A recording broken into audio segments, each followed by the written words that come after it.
Nos últimos meses, o assunto Código Florestal ganhou destaque em todo o Brasil. Resultado da tentativa do Congresso Nacional de alterar a lei que está em vigor há quase meio século. O Momento Ambiental também decidiu discutir esse tema. No entanto, mais do que mostrar a polêmica que coloca em lados opostos ambientalistas e produtores rurais, nossa intenção é explicar que norma é essa, como ela funciona e de que forma as determinações interferem no dia a dia de cada brasileiro. O Código não é uma lei que defende só florestas, né? Ele se aplica em função do que a gente chama de serviços ambientais, né? O que são esses serviços ambientais? São todos os processos ecológicos importantes para a proteção da água, né? Para a manutenção das diferentes formas de vida, da fauna silvestre, né? E as diferentes espécies também florestais, né? Que são importantes, têm um valor próprio, né, de existência, mas também são importantes para o próprio ser humano, do ponto de vista econômico. Não é de hoje que o país reconhece a necessidade de impor limites à exploração dos recursos naturais. No século XVIII, por exemplo, já existia um movimento pelo uso racional dessa riqueza.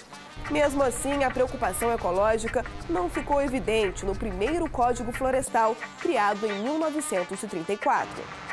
Ele tinha um viés diferente, que é o de manter uma base de recursos naturais importantes para a exploração. O Código ele regulava o uso das florestas para manter, por exemplo, a matriz energética que era muito utilizada na época, que é a madeira para carvão, para siderurgia, né, ou para móveis, enfim.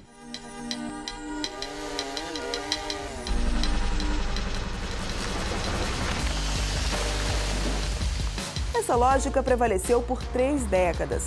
Durante esse período, o que se viu foi uma combinação desastrosa. Legislação frágil e nenhuma fiscalização. Ao contrário, o governo chegou a incentivar a ocupação desordenada do território. Muito da história da economia brasileira foi construída na base do machado. São vários ciclos econômicos da cana, ciclo econômico do café, e esses ciclos sempre se basearam na expansão, abertura de novas áreas e o uso, a expansão da agricultura para a geração de receita. Só em 1965, depois de 15 anos de discussão, o país aprovou uma nova lei. Desta vez, a necessidade de conter os abusos e de evitar novas destruições apareceu no texto que, desde então, é a base da legislação ambiental do país. De 70 para cá, principalmente no final da década de 80, com a Constituição de 1988, a Constituição Federal, o tema ambiental passou a ser visto de uma forma diferente, né, como um elemento importante do desenvolvimento, né, e de forma mais integrada, abrangente. Então o Código começou a ter esse olhar de ordenamento territorial, né, diferentemente da questão de proteção só de floresta.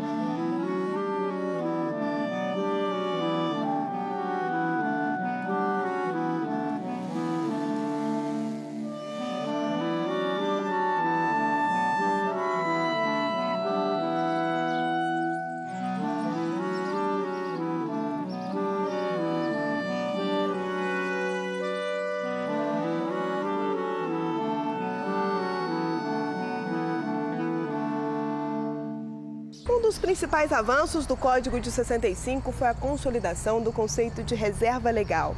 Trata-se de uma parte da propriedade que tem uso limitado. O dono só pode explorar a área de forma sustentável e se tiver autorização do governo. O mecanismo sempre enfrentou resistências, mas foi fundamental para que o país conseguisse frear o desmatamento.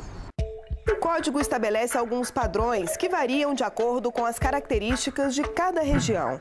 Na chamada Amazônia Legal, por exemplo, a reserva corresponde a 80% da propriedade se a vegetação for de floresta. Se for de cerrado, a restrição cai para 35%. No restante do país, a lei estabelece a preservação de 20% da propriedade rural. Índices precisos que contrastam com uma realidade de descontrole. Não existe nenhum mapa que diga aqui é propriedade de ciclano, aqui é propriedade de fulano, é propriedade... Só poucas regiões do país já têm essa informação. Então, sem essa informação, você não pode dizer qual é o déficit de um proprietário. O que pode ser feito nas áreas de proteção permanente, as APPs, também está definido no Código. Esses terrenos recebem atenção especial por serem importantes para a preservação de recursos hídricos, a proteção do solo e para evitar a ocupação irregular de encostas. Uma prova de que a norma não foi feita apenas para quem vive no campo. O objetivo do Código Florestal é proteger as florestas, permitir o seu uso sustentável, proteger a biodiversidade e solos, a água, proteger as áreas de risco de um uso intensivo e proteger a própria população da ocupação irregular dessas áreas, porque elas vão estar expostas a eventos como aqueles da região serrana do Rio.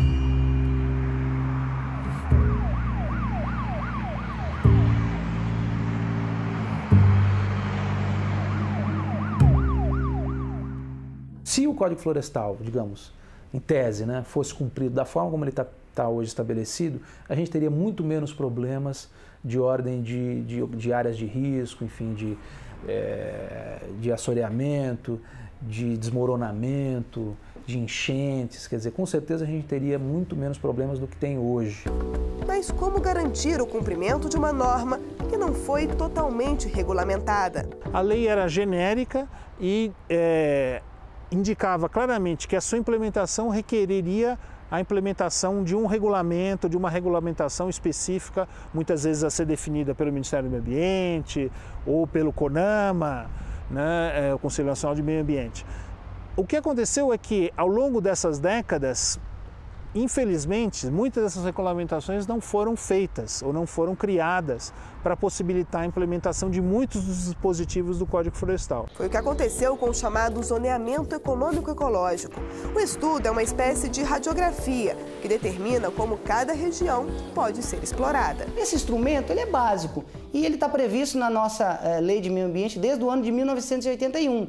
Sucede que passaram 30 anos e a Amazônia ainda não dispunha de um zoneamento. O que nós precisamos é que seja aprovado de forma mais rápida e que, mais que isso, além da aprovação, esse instrumento seja na prática utilizado. Mas para uma parcela da população, a norma só não é cumprida porque ao longo do tempo ela acabou ficando rigorosa demais. Em quase 50 anos, foram várias alterações que refletiram o movimento mundial em defesa do meio ambiente. Além disso, a fiscalização foi intensificada. Resultado, o setor produtivo reagiu e passou a defender a criação de uma nova lei. Foram 36 tentativas até que uma proposta começou a ser discutida no Congresso. Os defensores da mudança sugerem, por exemplo, a anistia a quem desmatou de forma ilegal até 2008 e a redução de áreas de proteção permanente, como as margens de rios. 100, 200 anos, todas as instalações da civilização brasileira se fizeram antes da lei, mesmo na beira dos rios. Agora você vai penalizar as pessoas que tiveram esse assentamento humano, urbano, rural, há décadas ou centenas de anos. Então nós temos que ver a realidade e a pergunta é essa: está ilegal, tudo bem, então vai para onde? Você vai pegar essas pessoas e vão para onde? Quantos milhões de pessoas quando a gente sabe o impacto disso?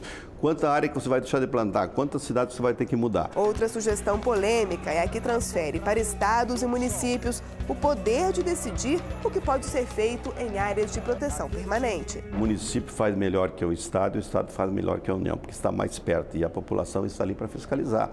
E eu acho que a responsabilidade é de todos, desde o vereador até o senador. Ao permitir que os estados possam legislar sobre a questão das florestas, você está abrindo para que cada realidade de cada estado possa ter uma lei diferente para as florestas. Nós já tivemos a guerra fiscal, agora nós vamos ter uma guerra de flexibilização ambiental, concorrendo negativamente em prejuízo do interesse público e do cidadão brasileiro.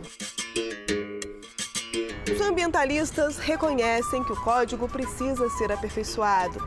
O medo é que as mudanças já aprovadas pelos deputados coloquem em xeque tudo o que foi conquistado durante anos de luta pela preservação. Para virar lei, a proposta ainda precisa passar pelo Senado, voltar à Câmara e ser sancionada. Até lá, cada brasileiro tem a oportunidade e o dever de participar desse debate. Afinal, é o futuro do país, que tem uma das maiores riquezas ambientais do planeta, que está em jogo.